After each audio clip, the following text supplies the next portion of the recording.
thanks to the people who have given time to the show in 2017. Thanks to Ian Stolberg. The yellow zone is for loading and unloading only. The unknown announcer. For show links and notes, visit tmi.twxnet.com. Email us, archer@twxnet.com. The unknown announcer guy's girlfriend. This is TMI with your host, Dave Archer. You're laughing. Be clear. Okay. And Warring. Listen on our webpage, on iTunes, or wherever you find podcasts. For links and show notes, visit tmi.twxnet.com. Marv. And coming up next week on TMI. Dave tries to recapture the drone that he sold to get this microphone equipment. But anyway, we don't want to talk about that. There could be some branding issues. Okay, goodbye. Kevin Weber. And for your information, Jennifer Lees. Hello, Mr. Archer. Yeah. How are you? David Sharp. You are listening to TMI for the week of December 25th, 2017. Jay Hughes. I'm Jay Hughes from Toronto. His kid. TMI. Comedian Todd Glass. I was in Toronto. I met some really nice people after the show. You know who you are. I was talking to you guys, and you were really fun. You're great. You're special. You're great. You're kind. You're loving. You're decent. You think I say all that shit? Don't let it go in one out and one out the other. I don't say it because I have to. I say it because I need to. Dr. Helen Caldecott. Hello? Hello, Dr. Helen Caldecott. It's Dave Yes. Archer calling from Toronto. Yes, how do you do? I'm great. How are you? I'm fine, thank you. Paul Gunter of Beyond Nuclear. Proliferation of nuclear weapons. You know, it's clearly the case now with the increasing tensions with North Korea. Writer Dennis Riches. Yeah, but that leads to the logical conclusion that you got to stop making this stuff. Yes, I guess, yeah. But you got to I don't hide want it. to admit that. Jack Gibbons from Ontario Clean Air Alliance. Most people don't realize that for almost 50 years, we had in Ontario a virtually 100% renewable electricity grid. Angela from OCAA. Dave spoke with Jack Gibbons, chair of the Ontario Clean Air Alliance. For more info, you can reach the Clean Air Alliance at cleanairalliance.org or email me, Angela, at cleanairalliance.org, and join my No Nukes newsletter. And please sign our petitions, closepickering.ca and buyquebecpower.ca. Here's to a non-nuclear, renewable future. AJ, the IT professional from Ontario. During your interview with Dennis Riches, one thing that you guys were talking about was just how you don't want to talk about nuclear issues because it makes people, especially some families, uncomfortable. In my opinion, you should just do it anyway. That's been kind of my feeling of the matter.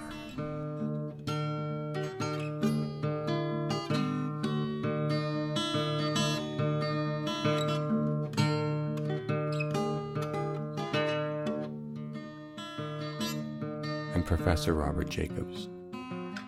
The work that I do, yeah. A lot of the focus that I try to have is on people on the ground who have suffered exposures to radiation and the way those populations are managed. And a lot of my work has been at nuclear test site communities. The UK never tested inside the UK. France never tested inside France. The places where where the nuclear states do nuclear testing is in marginal areas or colonial areas or post-colonial areas.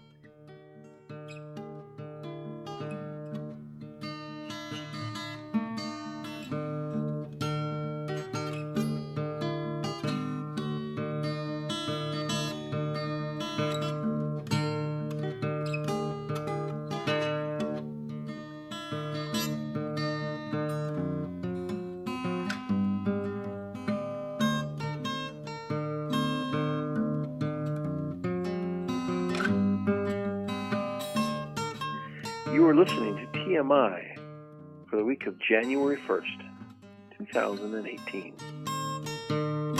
So what about the end of 2017? I think we've all been normalized and force-fed the Kool-Aid, and all the things that we were hopeful about as far as palate cleansing and getting rid of Trump. I think we probably quietened it down and realized that's not going to happen. And the best that we can actually hope for is to come out of this at the end of the 4 years and I mean, as it is, I think there's probably going to take the better part of a generation to recapture and rebuild the things that have been and will be reduced by even the past year of his government. Effects on climate and effects on trade policies and you know, in things in the States. I mean, I have no idea how things are going to shake out with NAFTA, but I doubt very much it's going to be going to shake out in our favor. I think the best thing Trudeau can do is work on trade federations with Europe and Great Britain and the Pacific Rim. There was a news story a couple days ago saying that Trump still hasn't answered Canada's invitation to visit Canada. So it makes it sound like he's not eager to come here, and I assume that if he did come here, he would come here and make a little bit of a show and then essentially put us on warning that we may not get what we want. I think that's how it would go if he did visit. Yeah. What I would be interested to find out is I can't imagine it's not being the case, but do you think Donald Trump will get an invitation to Harry and Meghan's wedding? Interesting. I mean, I don't think he's been invited to meet the Queen, and that's... I'm going to be a little ticked off if that happens. If he goes to the Queen or if he goes to the wedding? If she agrees to be seen in public with him. I don't think she will. Doesn't he suck the air out of the very pompous room that the Queen seems to have a right to occupy in our minds? Yeah. But I think she would probably, she's probably one of the few people that could actually out-pompous him, out-ego him. I mean, he's, that might be worth, you see the way that he reacted to Angela Merkel. He obviously has a very hard time dealing with women of strength. I kept reading stories that the United States, especially in the South, are big fans of the royal family, and this is before the Trump era began. And the American South? Yeah. That even in the South, they're very excited about all things royal and collect the plates and are big fans of royalty. And I always thought that was weird, considering America's history of separating from England's rule. Weird. And now I'm thinking, as we're talking about this Trump and the Queen, maybe that's because what I despise most about the imagery of the whole Trump family is all that gilded columns and golden this and that and the marble.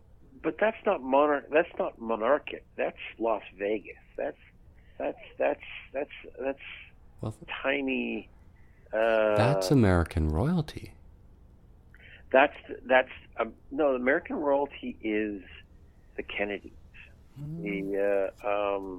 It's not garish, nouveau riche kind of look at me, which is what Trump is all about, right? He's the golden arches. Yeah, that's exactly. He's the golden arches, kind of president. He's all about overcompensation, and the self-assuredness of royalty comes from, you have no doubt that you belong where you belong, and part of what makes it so unpalatable. But I mean, we certainly can't say that Donald Trump has subtlety and conviction. He's garish and pompous. You're skating around the word class. Well, okay, because he has no class in both senses of the word. So it's a word that does not apply to Donald Trump. Mm-hmm.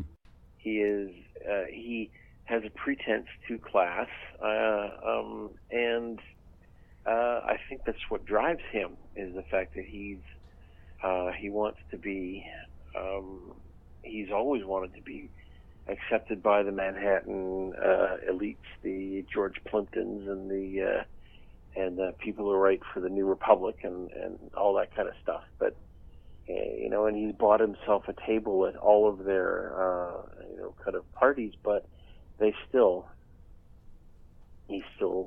vastly inferior. And I don't think he's going to feel anything different if he puts himself in a situation with the Queen. So that's the question for New Year's. Will Trump meet with the Queen this year? Well, I don't think he's going to meet with the Queen anytime soon. And it certainly won't be before. But if he goes to Harry and Meghan's wedding, well, what will happen then? I mean, if he goes there, and perhaps that might be a reason for him not being invited, is because if he gets invited to the wedding and doesn't see the Queen, it will be a pretty egregious snub, entirely deserving. But so maybe he might not get, and I don't know how they would engineer that. I don't know how they would engineer having a wedding of that level of celebrity without invitation, with and intentionally snubbing the President of the United States. I mean, I hope they do. It would delight me, but that would open a whole can of pickled whoop-ass, I think. Okay. One podcast this week ended with osteoporosis. Meet Donald Trump. Drawn a blank. I thought it was funny. Okay, but why? Why? He's meeting them. He's introducing them to each other. Oh, who's introducing them? I don't know. I don't know if it was Joe Rogan or just one of these podcasts. I thought it was a good way to sum up to 2017. Well, he drinks 12 Diet Cokes a day. There's 8 hours of Fox a day. Okay. He's not looking good. No. I did notice when he was playing golf the other day, he has taken to wearing dark pants. I think he's a little insecure about the coverage that he's gotten on television about his unsportsmanlike physique in shorts. Okay. Well, his health report apparently will be made public in January at some point, apparently. Yeah. He stopped his golf game to send a message to China over Twitter, warning that if they keep sneaking North Korea oil, things might not end in a friendly way with North Korea. I would never use the term well-informed when it comes to my grasp of the world, geopolitics and economics on a world stage. But even the simple fact that $1 trillion worth of American debt is in the hands of a country that engineers its own currency and would have little compunction whatsoever to respond to a perceived slight or humiliation on the world stage by spanking Donald Trump. And what's the best way to spank Donald Trump on the world stage is to punish his currency, and which they could do effortlessly. Some people think that before giant recessions, there are odd tax giveaways to the rich. I personally think that causes, in the years after a giant reduction in available government funds, it drives down giant purchases, which then cascades throughout the economy, resulting eventually in, it's reduced government spending, winding up driving purchases generally across the economy. And speculation is that by the time that takes effect, we'll obviously be into a Democrat government, and they'll take the blame. Yeah. Yeah.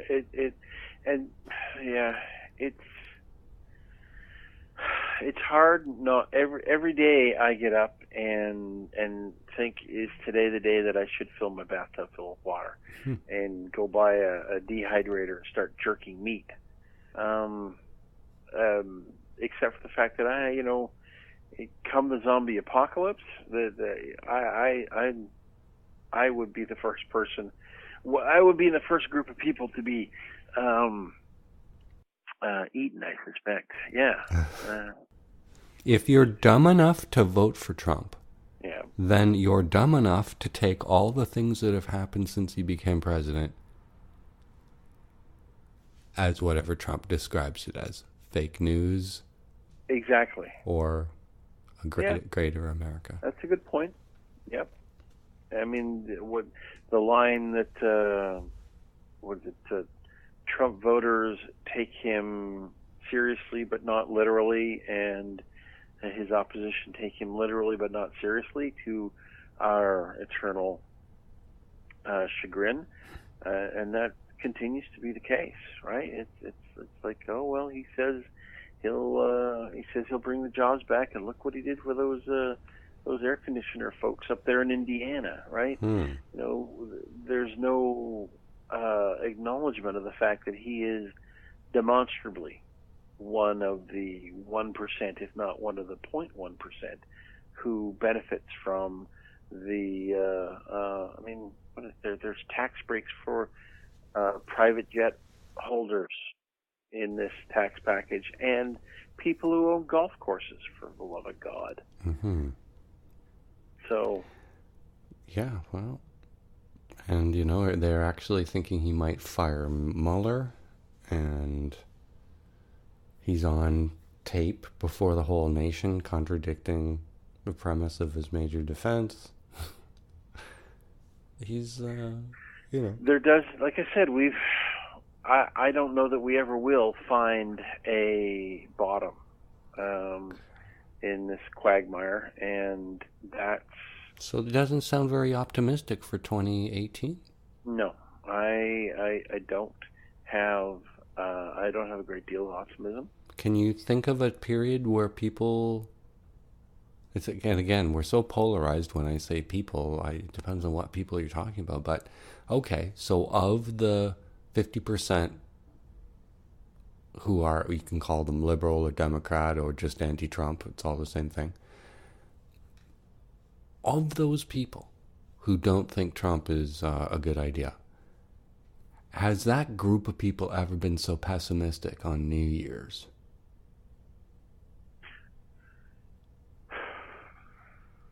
Not to my knowledge, but I'm surrounded by my own little bubble of doer dark prognosticators. Okay. Well, okay. So the last a really bad New Year's would have been after Bush had declared war on Iraq. So that's after 9/11. Yep. And we have a Christmas, but we're in shock and we have to bind together to fight the terror. But then the year after, he goes to war with the wrong country for the wrong reasons. And that New Year's, as we were toasting the Dick Cheney era, that would have been a dark moment. But that's a dark moment of something specific. It was, kind of, you're thinking, okay, military operations, right? Military operations, boots on the ground, right? Forces in harm's way. That's something, at least a concept that you can rationalize. You can describe. You can picture in your mind. The chilling, bone deep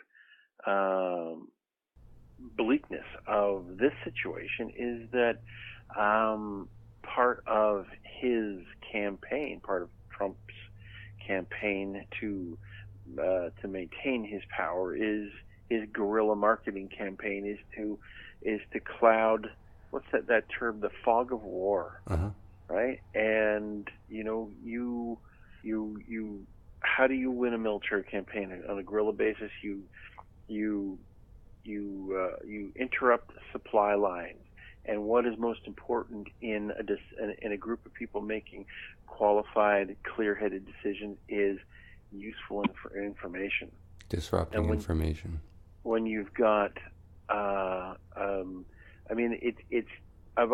have often said that there's no such thing as the absolute truth. There's as many sides to the story as there are people involved. And when you've got everybody making up their own minds in their own way, from their own aspects and elements of,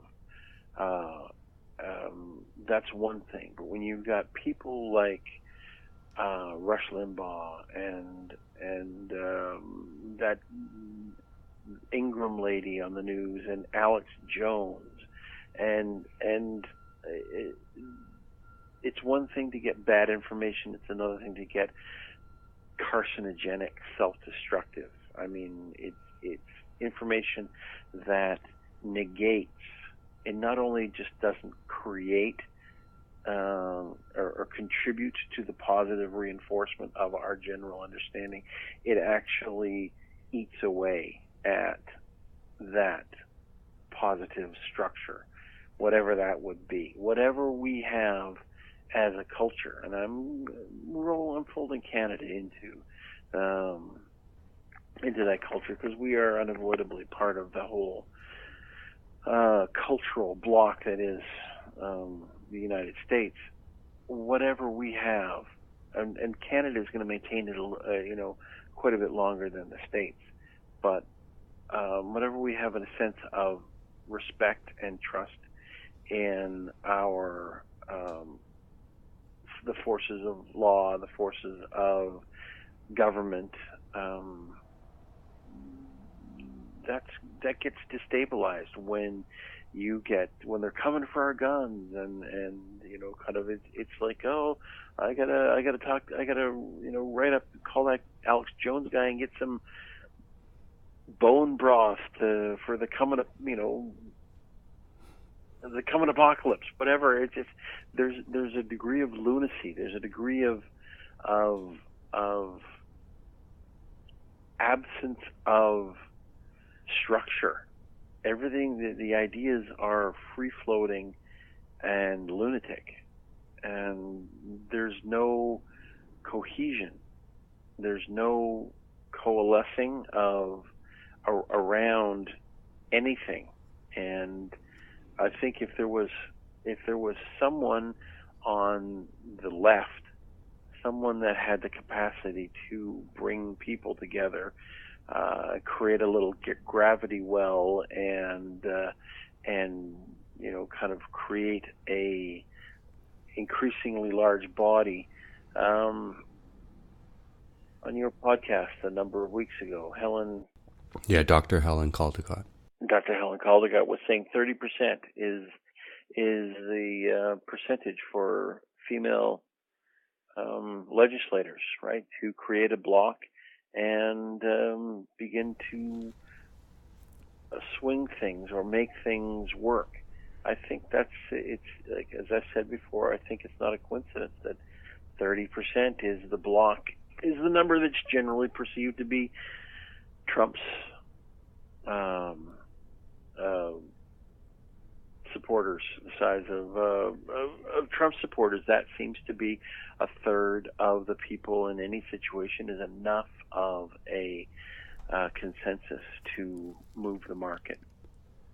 So I don't see anyone out there currently with enough charisma and gravitas to collect 30% of the rest of us.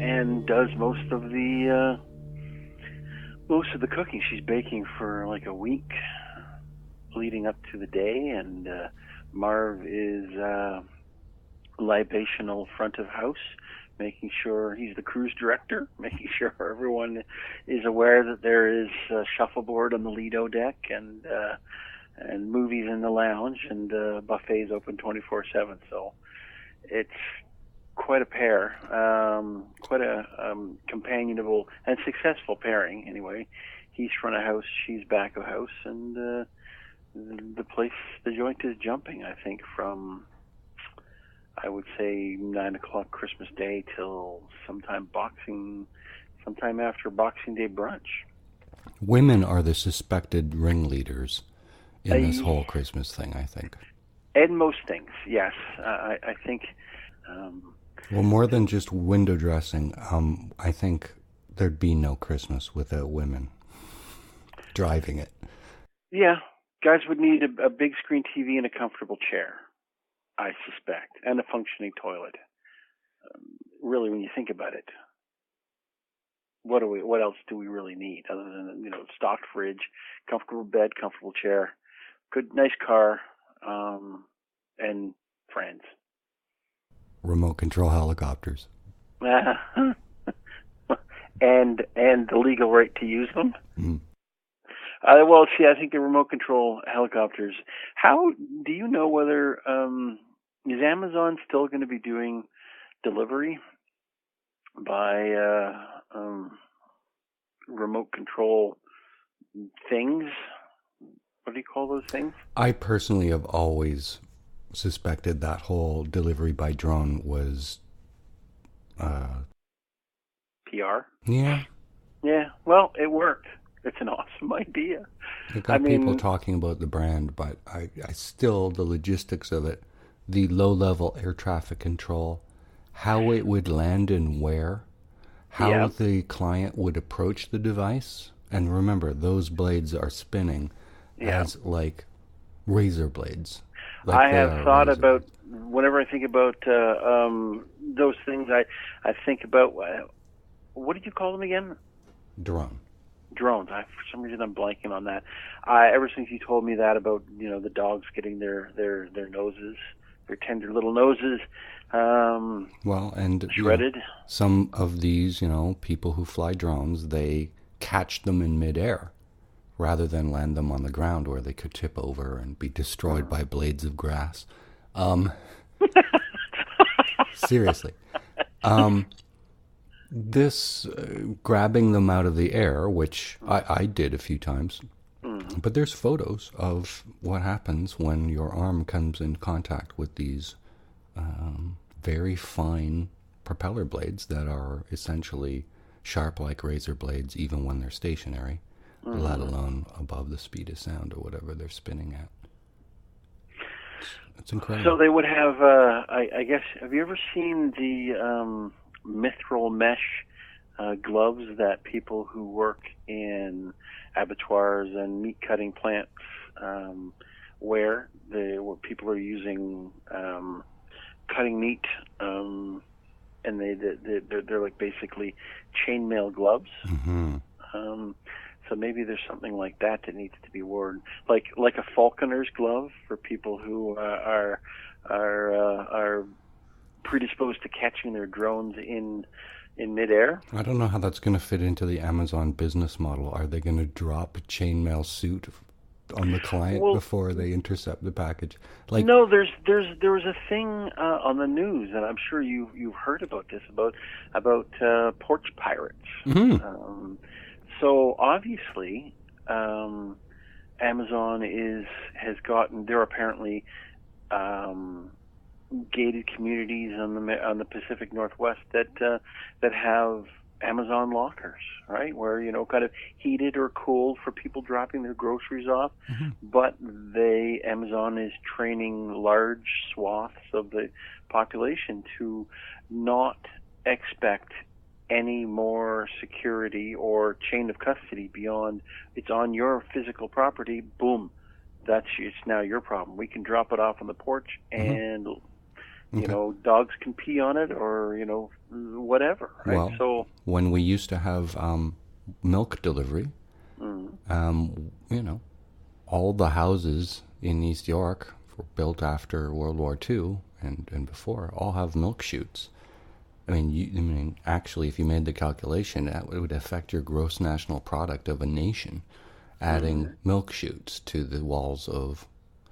And so here we are, if we're wiping out Main Street retail with Amazon, we're going to have a similar change to our new build. Now, would it be? I'm unclear as to what you mean by a milk chute.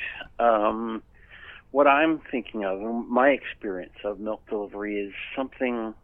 I'm thinking about Cary Grant in North by Northwest, an old high-end hotel thing where you could leave your laundry there's like a two-sided cupboard that you could just leave your laundry or your shoes in there, and the valet could access it from the hallway. Mm-hmm. So basically, you had unsecured access to your suite if they wanted it.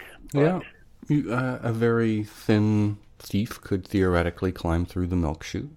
So they often had locks on the inside. But but 80% of the houses in Toronto, old ones, they've all got milk chutes, and a lot of them have been long blocked off and insulated. But you can see on the side of almost every house in Toronto a milk chute. Really? Yeah, every single house built before 1940. When I think about the term chute, I think about like a slide thing. Like we had a house our house in St. John's had 13 coal-burning fireplaces. It was a Victorian nightmare, built in like 1840, and so legally it was a Victorian house, but there was a chute, kind of the coal came in the front yard and kind of poured the coal into the chute, and it went into a room in the basement. Okay. So that's what I think of when I hear chute. Oh, sure. Okay. So you just mean like a little cupboard, yeah? Is that what you mean? I think that's what my grandparents called them, the milk chute.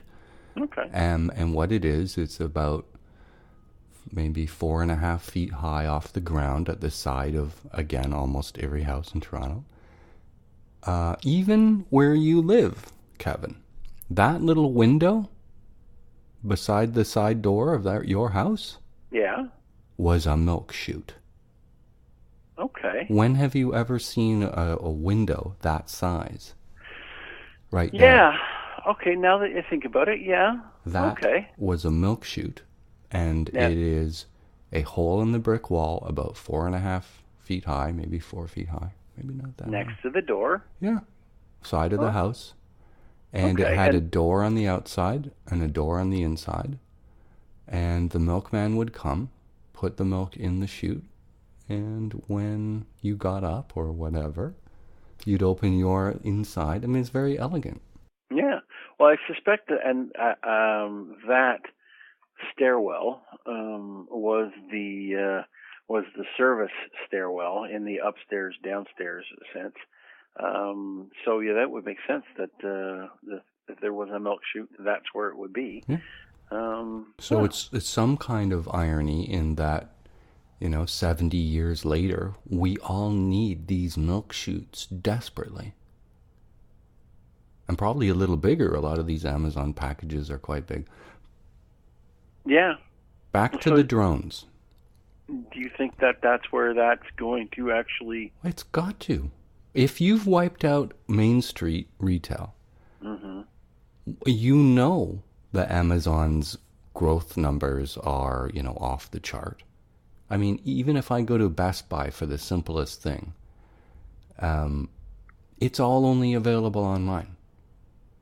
These stores aren't even bothering to stock their shelves anymore. Yeah. Yeah. So this is a revolution. It's not going to go away. We're not all about to return back to traditional retail.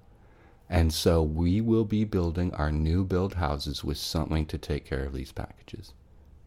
I'm hoping for a return to the pneumatic tubes. I know I'm what's that Rolling Stone line, kind of his father's perfecting ways of making sealing wax. Okay.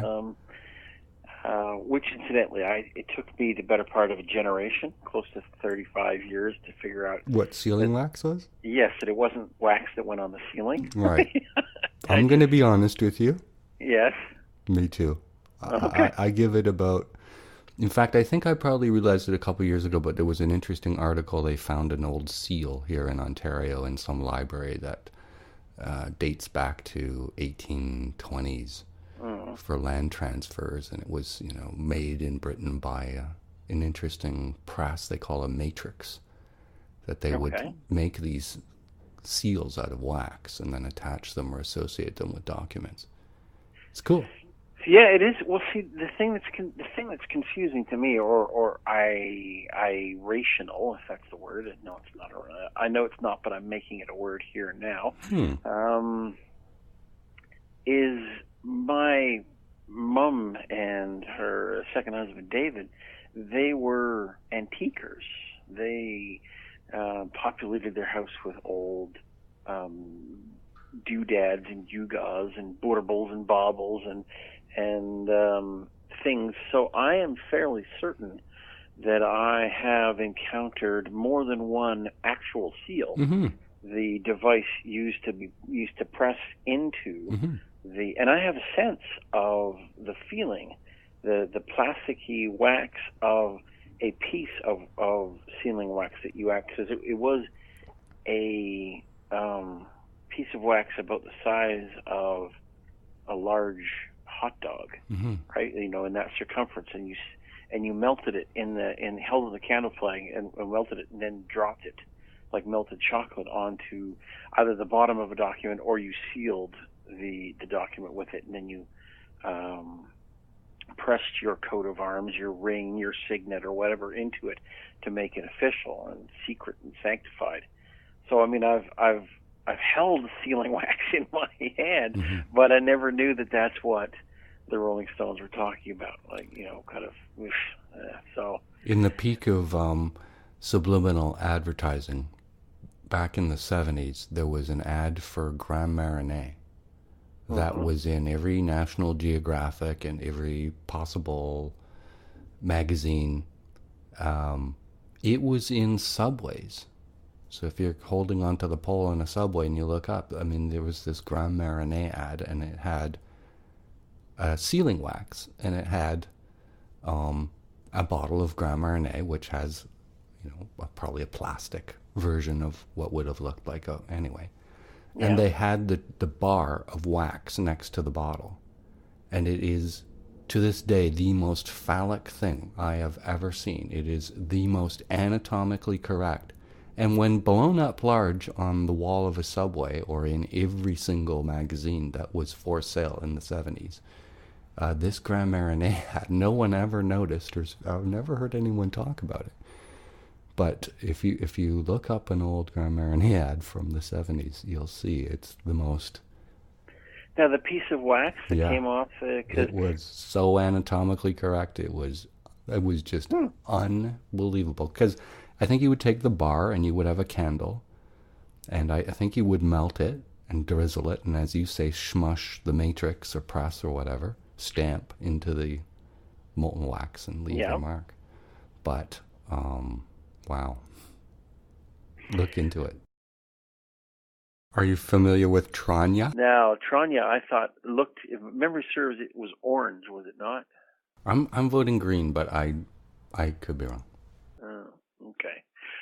But we're reasonably certain it's not made from beets, unless it's... You don't know that. Space beets. Yeah, well, that's true. And thank you very much for, I didn't think you were a... Oh, totally. How could you not think I was?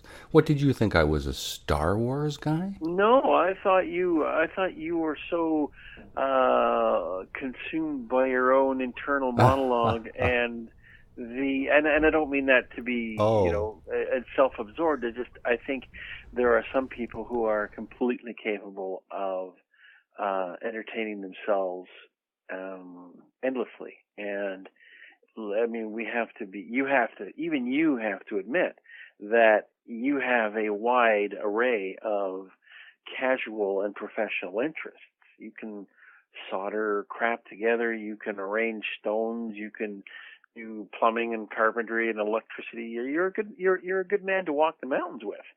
So I think you are capable of dreamily distracting yourself ably without actually having to resort to external apparatus. I have seen TOS. Yeah, the original series. So many times. Really? Uncountable, hundreds of times.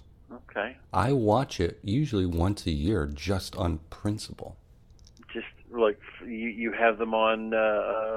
They're available on, the internets, the interwebs. Yeah. I mean, sit down and chain watch? Well, you can sign up for, I don't know if it's on Netflix, but for Show Me or Crave TV for free for a month and just watch them all in great quality. And then cancel or continue your subscription. Can you do that year after year? Surely there's got to be That's what I did on the last round, but truth be told, I probably have it on discs somewhere. It's always... So this is another interesting thing. So the whole archiving thing, I mean, you don't have to archive things anymore. You can always just find them. Find them someplace, yeah. Well, there were certainly Star Trek books, the concordance. Yeah. And technical drawings. I think there was one about the medical devices. Yes. And did you ever build a landing party? I built the... I forgot the name of the Klingon warship. Ah. That one with the pods that hang out on either side of it. The only Batman I will ever buy is Adam West in the TV series. Every Batman after that took on a tone that...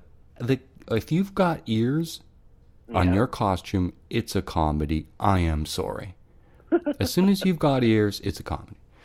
But, okay, and so then the Star Trek, same thing. I only like the old campy, low-budget version, which no one can understand.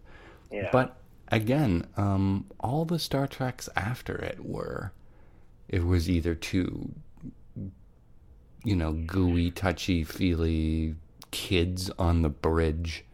It just never gelled. Yeah, well, I must admit, Will Wheaton was the weak point for TNG. I wasn't a big fan of number one, but I actually I'd have to rate Picard as my favorite captain. Oh my!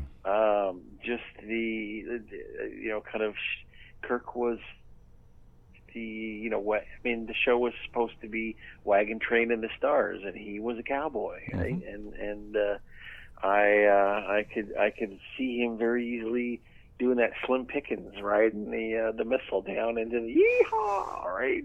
Kind of fluoridation, saps your vital essence.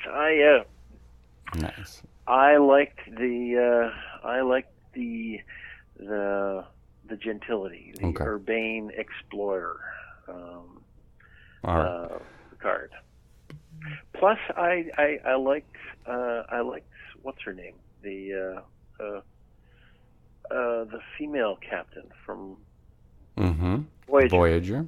I thought she was a credible captain as well. Yeah, I'd agree with that a little bit.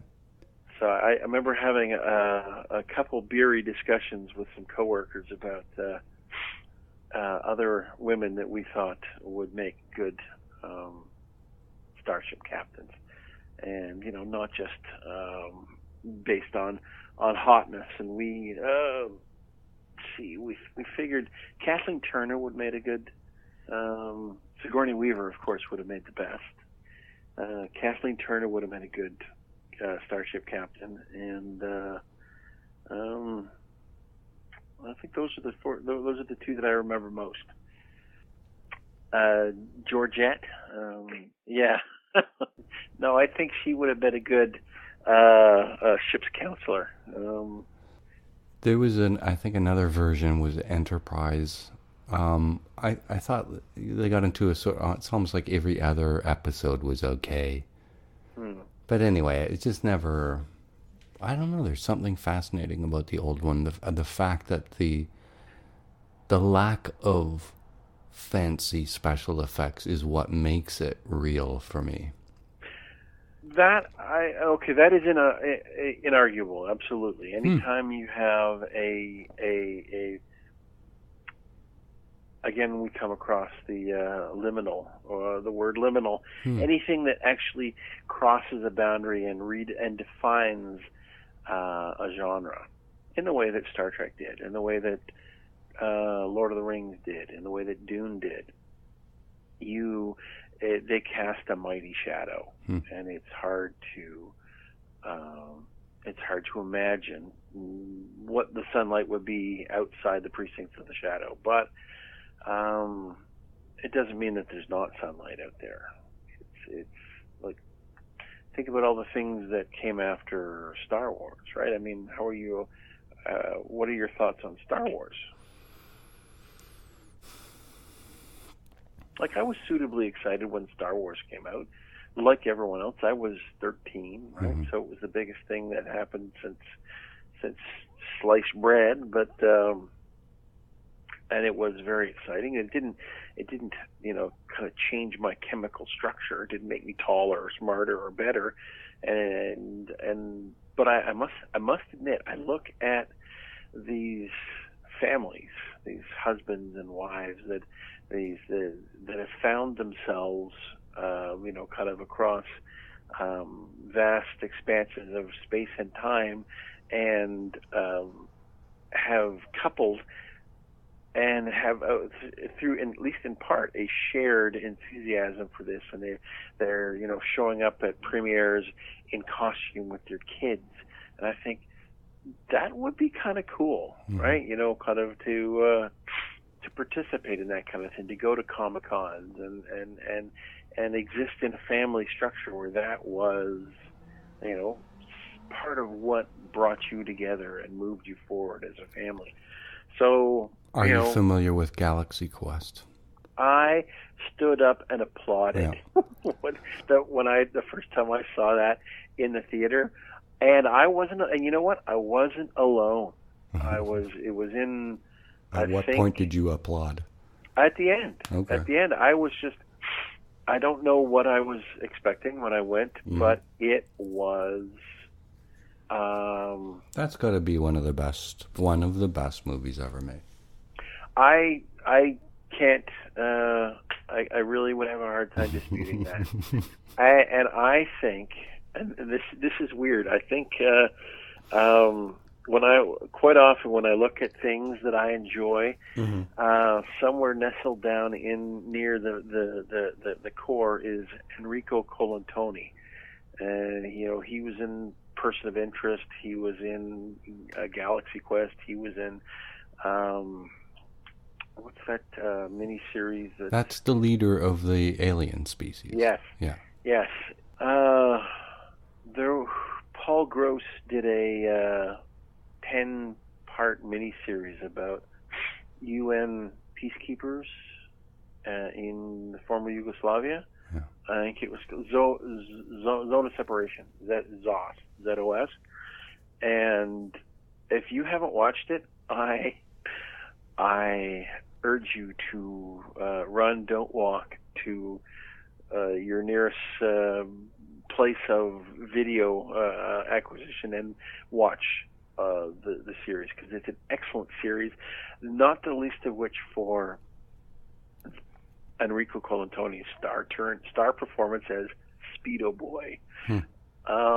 So Enrico Colantoni brings an awful lot to everything he does, and I think Galaxy Quest is certainly a big part of the oeuvre that he has created for himself. But I love that movie.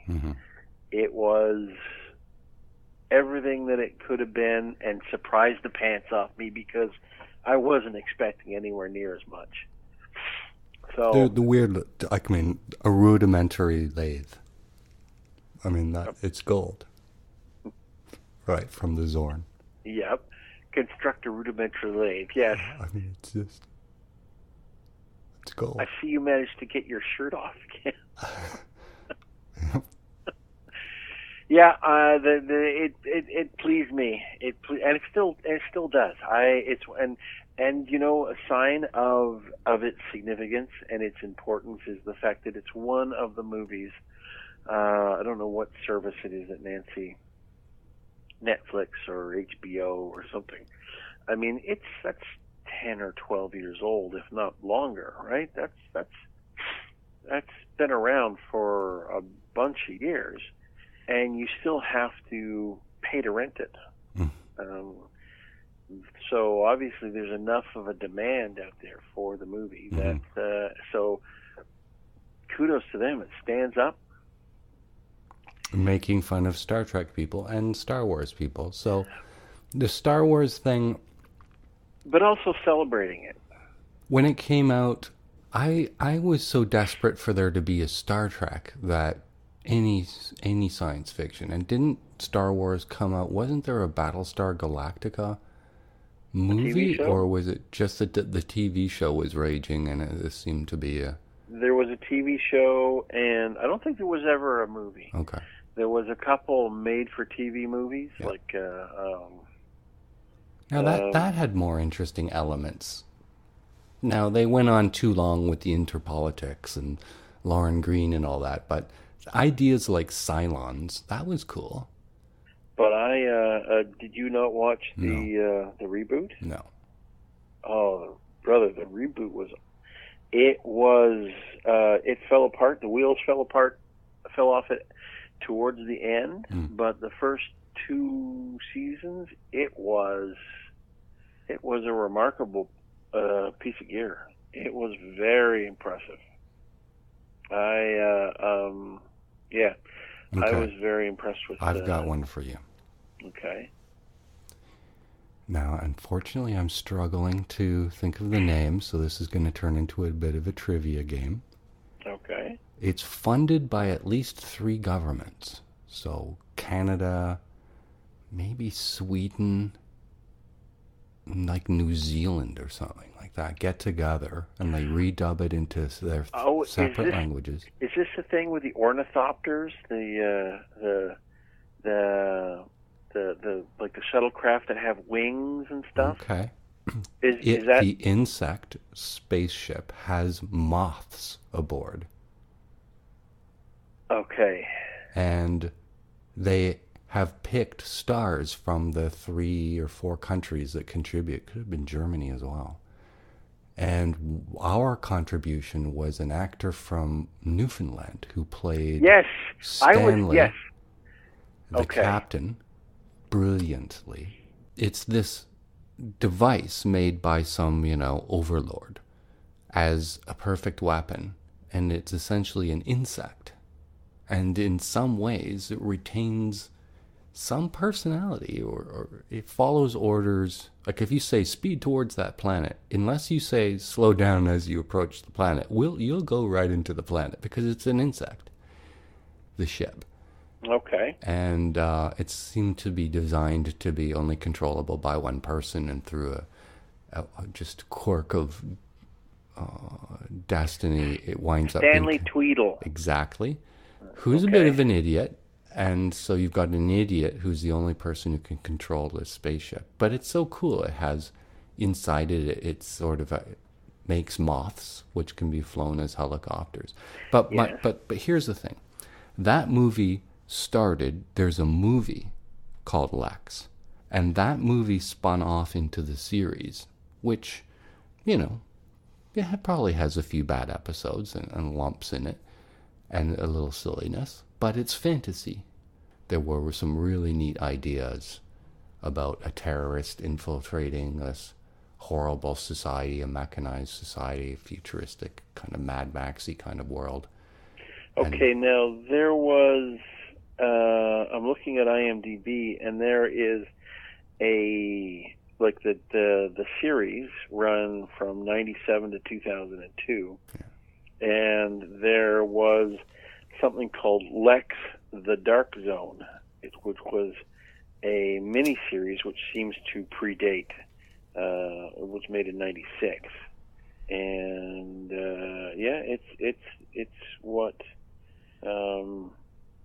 it had Brian Downey, it had Stanley Tweedle and Michael McManus, but it had a different, somebody named Zev Bellringer. Yeah, different actors in the original. Well, actually, it seems just the Zev Bellringer, the female, the hottie, was Eva Haberman in the miniseries, and someone named Xenia Seberg in the TV show. But they seem to switch the female lead role with different actresses in different seasons. And oh, really? They're okay. all very attractive by design. Really cool ideas, like one overlord on a planet who becomes a running villain. It's like he controls an army of, and it's silly, arms. So a swarm of arms, and you can see them from space. There's so many of them, and they're just evil arms flying around chasing. It's just like that kind of. It's silly, but that kind of just freedom of the ideas. Well, here's something. Okay, first of all, Michael Moorcock. You know that name? He's a writer. He's the guy who wrote the Elric of Meldeborn, I guess. Very trippy kind of acid jazz kind of fantasy stuff. But it's funny that you should talk about the a nation, a planet of evil arms. Mm-hmm. One of the things that I'm a big fan of Doctor Who. Huge fan of Doctor Who. Mm-hmm. And it took me 5 or 6 years to wear Nancy down. Because, I mean, she's a Star Trek fan. Okay. But you're not trying to force her to watch the old BBC version? Oh, no, I don't watch that. Okay. I watched the reboot from, 2007. Right. So, my problem, I was watching it pretty consistently, but I do get kind of ticked off when you get, invested in a doctor and then they change him. But yeah, whatever. Yeah, that's a pretty fundamental, kind of thing to have a problem with the Doctor Who. I liked David Tennant. Will always be my favorite. Hey, everybody, I got to let you go. Thanks for your time. You're very welcome. Have a pleasant and prosperous New Year's Eve and day, and I'll talk to you when I talk to you. Okay? Thanks again. You're very welcome. Bye. Bye.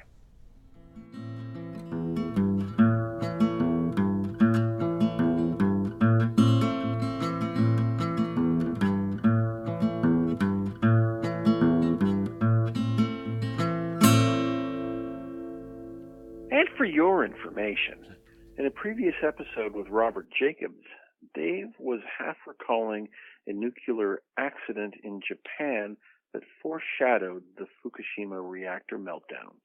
In the show notes for this episode, you'll find a link to The Road to Fukushima Dai-ichi Part 1, The Signs Were There for All to See, written by Dennis Riches. Facebook. Well, you don't even go on Facebook. What do you know and care about it? Wow. That's exactly what they're talking about, the psychological inclusiveness that creates the addiction.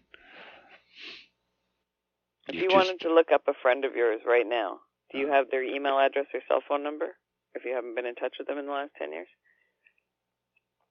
No, you don't, because there's no directory for cell phone numbers. There's no directory for email addresses. If you want to be found by perhaps old friends, then you need to kind of be on Facebook. It's pretty much the only way.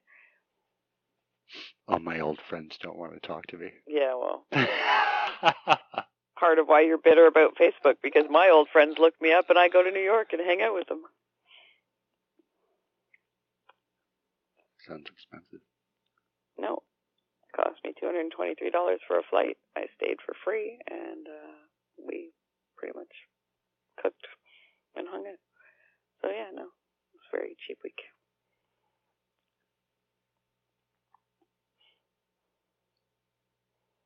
So yeah, so there's your Facebook argument shredded. Well, there's a lot being said right now about the cell phone addiction. Oh my God, you're just dragging this out. It's part of the show, dude.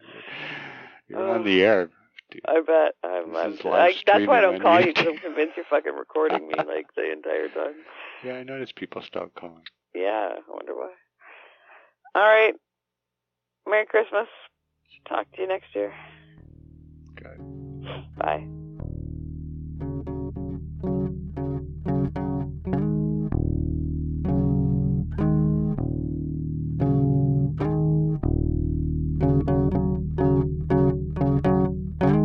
I'm Dave Archer in Midtown Toronto. And I'm Kevin Weber in the Beaches.